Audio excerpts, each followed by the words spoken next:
Hello guys! In today's video, you will learn how you can share posts to multiple Facebook groups.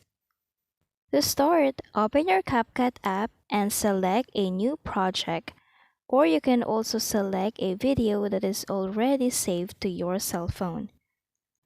Now, after selecting the video, just tap on this icon to export or to save the video.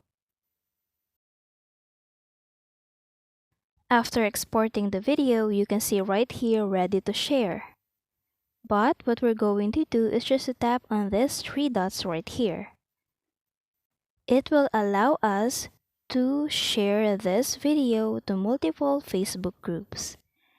As you can see right here, this is the Facebook icon that says Facebook Your Groups.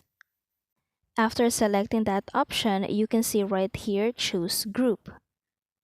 This is where you can see your groups. So for example, right here, I don't have any group, so there is nothing that you can see here.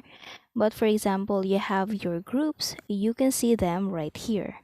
And then you can select them to post your video. And that's it. I hope this video helped you out. Thank you for watching.